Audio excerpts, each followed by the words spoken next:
Mon beau-père m'a regardé de haut quand j'ai dit que je travaillais dans la construction, sans se rendre compte qu'il travaillait en fait pour moi. À 25 ans, j'ai commencé à sortir avec une fille incroyable grâce à une connaissance commune. Nous étions ensemble depuis 1 an lorsqu'elle a pensé qu'il était temps que je rencontre ses parents. Ses parents sont chefs de projet dans le secteur de la construction et travaillent pour la même entreprise. J'étais un peu anxieux à l'idée de les rencontrer, sachant qu'ils avaient la réputation d'être protecteurs et assez critiques. Ma copine parlait de ses parents avec beaucoup d'affection, mais aussi avec la réserve qu'ils étaient naturellement protecteurs et quelque peu traditionnels concernant les attentes envers les partenaires de leurs enfants. À 25 ans, immergé dans le secteur de la construction, en tant que dirigeant de ma propre entreprise, je comprenais l'importance des premières impressions, surtout quand il s'agissait de personnes qui avaient une influence significative sur la personne que j'aimais. La rencontre a bien commencé. Nous avons trouvé des intérêts communs et partagé des anecdotes sur nos expériences. Cependant, l'atmosphère a changé quand ma profession a été mentionnée. Quand j'ai mentionné que je travaillais également dans la construction, mon beau-père a immédiatement supposé que j'étais ouvrier, ce que je n'ai pas corrigé. Mon intention était claire. Je voulais être apprécié pour qui j'étais, et non pour mon statut ou mes réalisations financières. La conversation est devenue tendue lorsqu'il a demandé plus d'informations sur ma vie professionnelle, allant même jusqu'à parler de mon salaire. J'ai répondu que je gagnais 15 $ de l'heure, en insistant sur le fait que c'était ma passion pour le travail qui guidait mes choix, et non ma position ou mon salaire. Il a montré un certain mépris, disant que je n'irais pas loin avec cette mentalité, avant de vanter la carrière de sa fille comme avocate, notant qu'elle gagnait 2 fois plus que moi, insinuant que je devrais être celui qui soutient financièrement la famille. Son ton était plein de condescendance, comme si la valeur d'un homme était mesurée uniquement par sa capacité à subvenir aux besoins financiers d'un foyer. Ma copine, remarquant mon inconfort, est intervenue, défendant fermement mon choix de carrière et critiquant ses préjugés. Sa prise de position m'a touché, renforçant mon affection et mon respect pour elle. Elle lui a demandé d'arrêter son comportement impoli. Il a ri puis s'est excusé, bien que sans sincérité, admettant qu'il avait dépassé les limites. Malgré les excuses maladroites, le mal était fait et l'atmosphère est restée tendue. J'ai gardé mon calme et changé la conversation vers un autre sujet. En partant, il a mentionné la possibilité que nous nous rencontrions sur un chantier, compte tenu de notre terrain d'entente, avec un sourire. Même si la situation était une occasion de révéler ma véritable identité, j'ai choisi de rester silencieux pour l'instant, préférant laisser les choses se dérouler naturellement. J'ai acquiescé en disant que le monde de la construction est petit. Une fois dans la voiture, elle s'est excusée pour le comportement de son père. Je l'ai assuré que cela ne me dérangeait pas. Puis, j'ai sorti mon téléphone pour révéler une information surprenante dès le début. J'ai dit à ma femme que son nom de famille me semblait familier, et c'est alors que j'ai confirmé que son père travaillait dans mon entreprise. Ma copine, toujours désireuse de préserver la paix, s'est excusée plusieurs fois pour son comportement et m'a demandé ce que je comptais faire ensuite.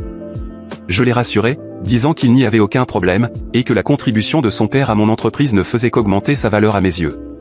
Cela signifiait simplement qu'il était un atout précieux pour moi. Quelques jours plus tard, son père a appelé, demandant à sa fille de lui apporter le déjeuner sur le chantier. Elle a vu cela comme une opportunité d'essayer d'améliorer la situation et a suggéré que je l'accompagne. Quand nous avons mentionné que j'étais avec elle, son désir de me voir a ajouté une couche d'appréhension à ma curiosité. Saisissant son hésitation, je lui ai pris la main et l'ai rassuré avec un sourire, en lui disant que tout irait bien. Assis à une table extérieure sur le chantier, l'attente de son arrivée était pleine d'anticipation. Son offre de me montrer ce qu'il faisait en tant que chef de projet tout en me donnant des conseils pour réussir était ironiquement touchante. J'ai écouté avec respect, acquiesçant à ses expériences et à sa passion évidente pour son travail. Il parlait avec un tel enthousiasme qu'il était impossible de ne pas admirer son dévouement. En partant, j'ai exprimé ma gratitude pour ce qu'il avait partagé, louant sa dévouement et ses connaissances. Son sourire, adressé à un jeune ambitieux, marqua le moment parfait pour clarifier les choses. Mon ton devint plus assuré lorsque je lui dis qu'il y avait eu un malentendu sur mon rôle dans le secteur de la construction. Il me regarda, perplexe, et demanda ce que je voulais dire. Je ris nerveusement et avouai que j'étais le propriétaire de l'entreprise pour laquelle il travaillait. Sa confusion initiale, suivie d'un profond embarras, était palpable. Ses excuses étaient sincères, et je les acceptai gracieusement, en insistant sur l'importance de ne pas laisser les titres influencer nos relations. Son offre de se racheter en m'invitant plus souvent et même pour des vacances en famille fut un geste apprécié. Ma copine se sentit coupable, se demandant si mon intention était de tester ses réactions. Je la rassurai, disant que ce qui comptait le plus était de se connaître au-delà des préjugés et des positions. La situation a renforcé notre relation, mais elle a toujours du mal avec le fait que son père ait changé d'attitude envers moi uniquement en raison de ma position. Pour moi, ce qui importe, c'est que nous puissions tous avancer avec authenticité et respect mutuel. Il est clair que le chemin ne sera pas facile, mais je crois que cette expérience nous aidera à construire une base plus solide et plus vraie pour notre relation. Après ce jour sur le chantier, mon beau-père a continué à gérer la nouveauté que j'étais le propriétaire de l'entreprise où il travaillait. La vérité est que l'idée semblait difficile pour lui à accepter complètement. Peut-être parce que cela ne correspondait pas à ce qu'il avait imaginé de moi, ou parce qu'il était habitué à voir les propriétaires de grandes entreprises comme des figures distantes et inaccessibles, différentes du jeune homme simple qu'il avait rencontré en tant que petit ami de sa fille. Au début, il semblait hésitant. Bien que nos conversations soient cordiales, il y avait une certaine distance qu'il maintenait. Ce n'était pas vraiment de l'hostilité, mais un mélange d'incrédulité et de besoin de comprendre la nouvelle dynamique entre nous. Il me voyait toujours comme le jeune homme qui, dans sa tête, gagnait 15 $ de l'heure, et non comme l'entrepreneur qui dirigeait son équipe. Malgré cela, j'ai maintenu une attitude de respect et d'humilité, trouvant toujours des occasions de créer un environnement confortable pour lui. Lorsqu'il a timidement suggéré la possibilité de m'accompagner lors de certaines visites de projet, je n'ai pas hésité à accepter. J'ai tenu à lui montrer non seulement les aspects techniques de la construction, qu'il maîtrisait déjà, mais aussi les nuances du secteur immobilier, les stratégies de négociation, les décisions d'investissement et le côté administratif de l'entreprise. Pendant les premiers mois, il semblait encore plus perdu. Malgré toute son expérience, le côté commercial était un territoire inconnu pour lui. Mais il était vraiment intéressé, et sa volonté d'apprendre m'a surpris et inspiré.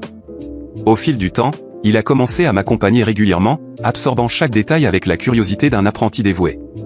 Lors des visites, je tenais à lui demander son avis, mettant en avant sa vaste expérience dans la gestion de projets sur les chantiers.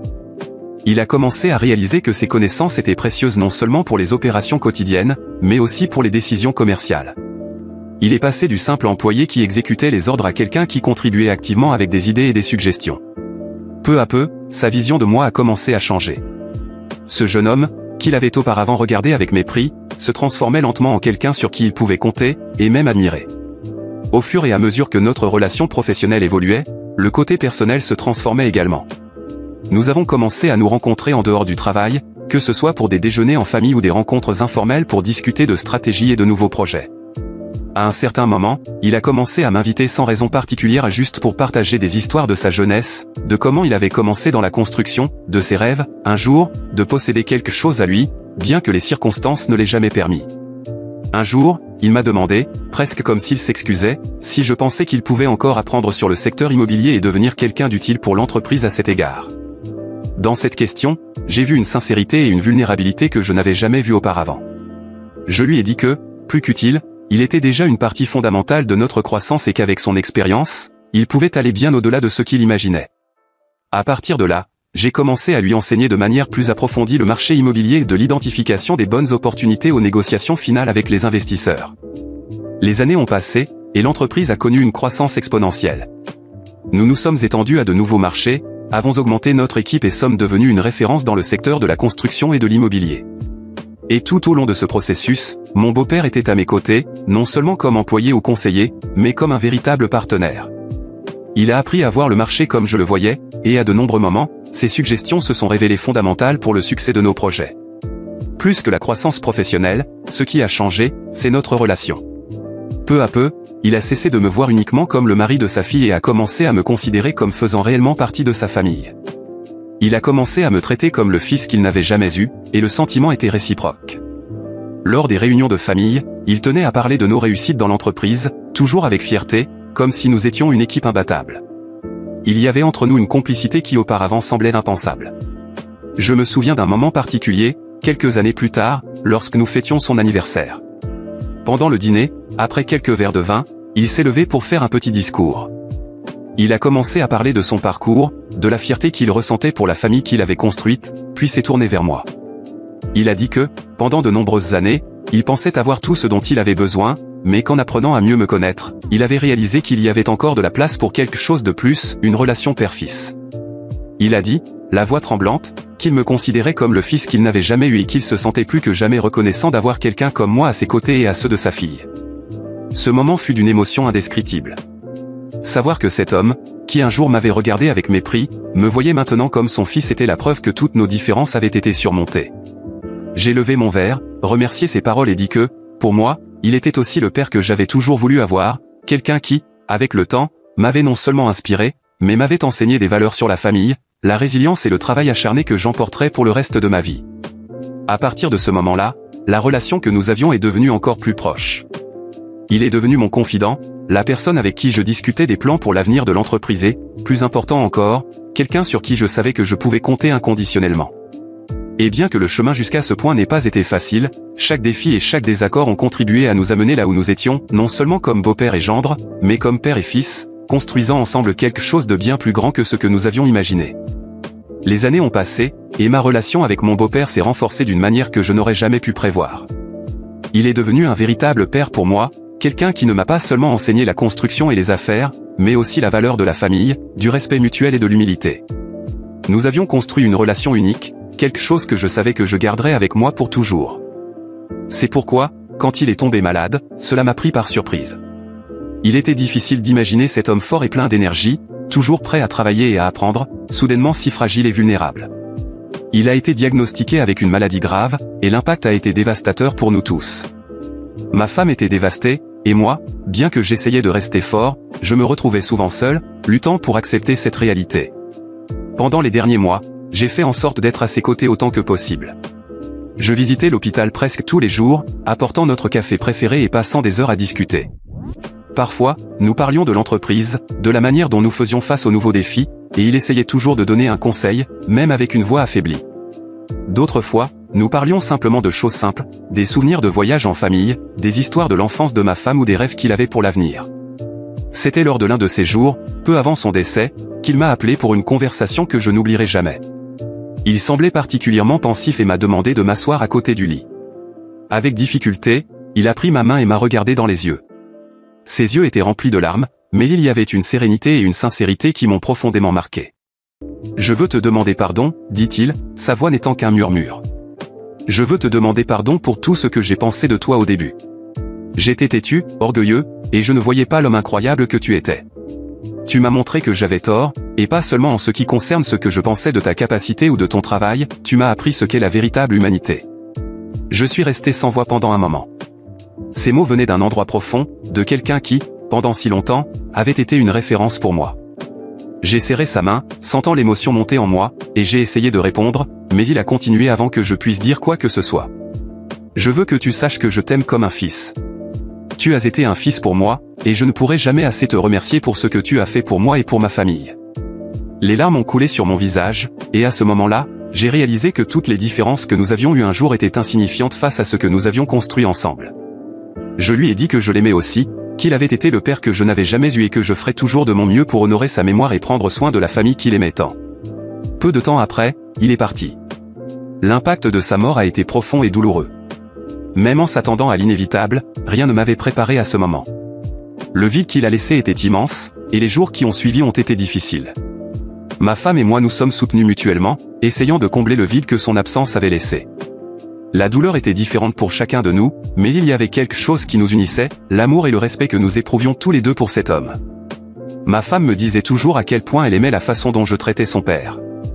Elle disait que c'était en grande partie pour cela que notre relation était si forte parce qu'elle savait que j'aimais et respectais son père, et cela reflétait le genre de personne que j'étais. Peut-être est-ce vrai. Peut-être est-ce précisément parce que nous avons construit ensemble ce respect et cette admiration mutuelle que notre amour est devenu si solide, comme une maison bien fondée qui peut résister aux tempêtes. Même maintenant, des années plus tard, il me manque toujours. Ses conseils, nos conversations, la manière dont il riait lorsque nous partagions quelque chose de drôle qui était arrivé au travail me manque. Mais plus que tout, ce qui me manque, c'est le père qu'il est devenu pour moi, celui que je n'ai jamais eu, mais que j'ai finalement trouvé à un moment de la vie où je ne savais même pas que j'en avais besoin. Mais je sais qu'il m'a laissé bien plus que de la nostalgie. Il m'a appris ce que c'est qu'être père, ce que c'est qu'être un véritable homme. Avec lui, j'ai appris la patience, l'humilité et l'amour inconditionnel. Ces leçons sont quelque chose que je veux transmettre, et je sais qu'il voudrait que ce soit ainsi. C'est pourquoi, quand je pense aux enfants que ma femme et moi envisageons d'avoir, aux petits-enfants qu'il aurait tant aimé connaître, je me promets de leur offrir le meilleur père du monde. Pas parce que je suis parfait, mais parce que j'ai appris du meilleur exemple que j'aurais pu avoir. Ma mission maintenant est de garantir que son héritage continue de vivre, que ses petits-enfants connaissent leur grand-père non seulement à travers des histoires, mais à travers les valeurs qu'il nous a transmises. Je veux qu'il sache à quel point il était respecté et aimé, à quel point il a été une partie essentielle de ce que nous sommes aujourd'hui. Et surtout, je veux qu'il ressente l'amour qu'il avait pour la famille, un amour si grand qu'il débordait sur tous ceux qui l'entouraient. C'est avec cette mission en tête que je continue d'avancer. La nostalgie ne disparaît jamais, mais chaque jour je la transforme en force pour être un père présent, un mari dévoué, et un homme digne du respect qu'il avait pour moi. Et ainsi, de manière silencieuse et affectueuse, il continue de vivre dans tout ce que nous faisons, dans chaque brique que nous posons, dans chaque rêve que nous construisons ensemble.